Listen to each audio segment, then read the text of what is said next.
Yeah, it's Muddy Waters. Yeah, Muddy Waters. Citron, I think, actually was positive on it. Yeah, Citron defended it. Muddy Waters was the one that hit it. They're fucking great.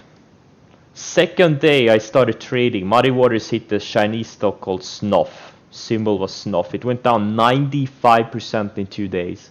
And then it got halted and delisted. That was the second day I was trading. And I remember on day 2 that Snuff tripled in like an hour intraday. And I bought it. Like I went all in with my small account. I sold it after it went up like 7%. I took 7% out of a triple. And I thought those moves were normal. I'm like, wait, if trading is this easy, you get doubles and triples every day, heck, I'm gonna be rich in a month. Oh, little did I know, I wasn't gonna be making any money for the next 2 years. Oh. I can't believe this INO is such a technical trading friendly stock. Like yesterday you got the opening range lows at point, you got the VWAP fail, and today again you got the opening range lows and you got the VWAP fail. It's just such a trader friendly stock. Unbelievably trading. Yeah, and it's super liquid, and I can't believe I'm not doing more size on it.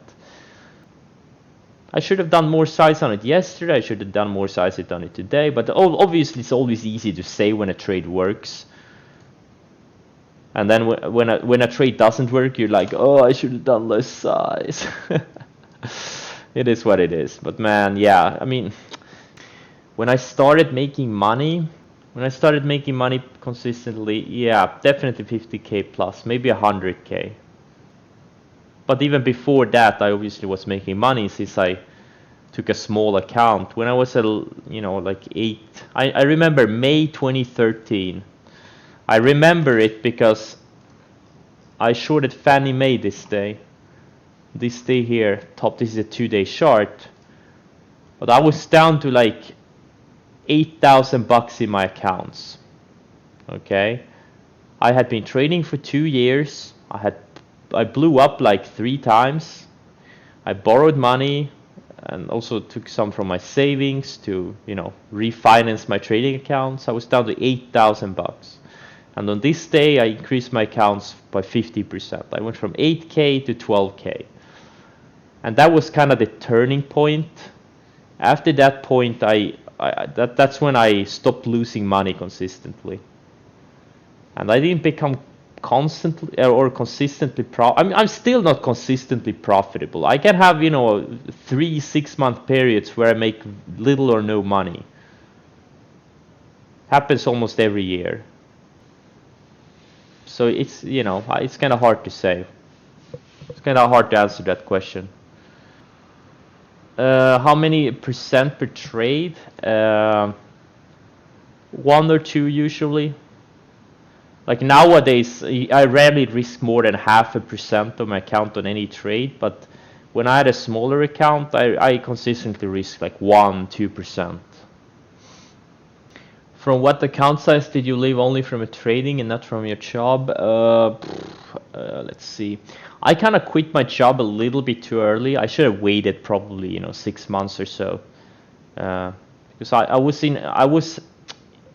in a type of situation where I was making money, but all the excess money I made went for living expenses, so I didn't really grow my account. It would have been better if I had worked like part-time for another 6 months, but it's kind of hard to remember. I don't know, let's say maybe 30K. Think about it this way. If you have 30K and you make, say, 20% per month, that's 6K. That's enough to cover living expenses, taxes, and you can grow your account. And as a day trader, it shouldn't be a problem to grow your account, say, 10, 20, 30% in a month consistently. What I look for the 60-minute chart, I look for stocks that have recently made big moves, and then I look for tight ranges, like something like RCL, right? It's super beaten down, then it had a huge bounce, and then it went in a tight range. And once it broke out of that range, well, you buy it.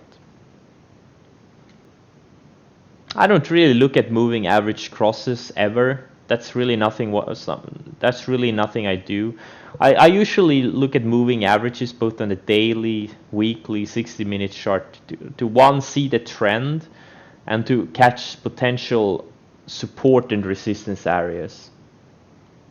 Where I worked as a security guard, and I was also studying to biomedical laboratory science. I was studying to become a biomedical laboratory scientist, and I worked as a security guard, and I traded, and now I just trade, and I've never been this brain dead in my life.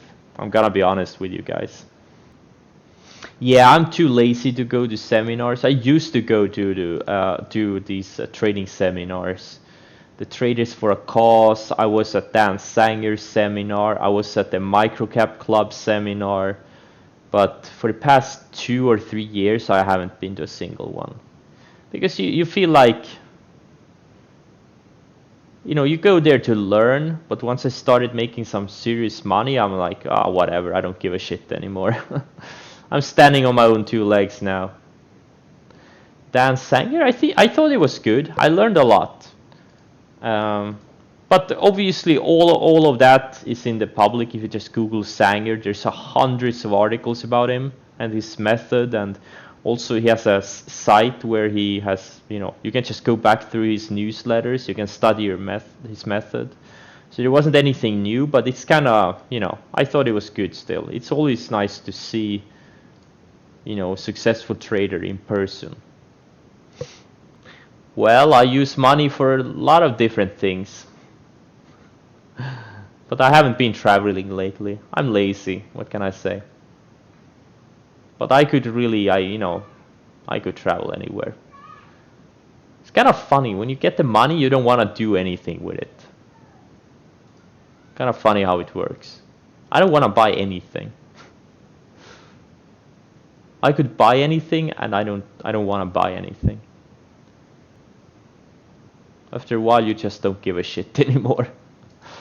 I just want to be comfortable and happy. Oh yeah, absolutely. Money gives you leverage. That's true. That's true. Absolutely.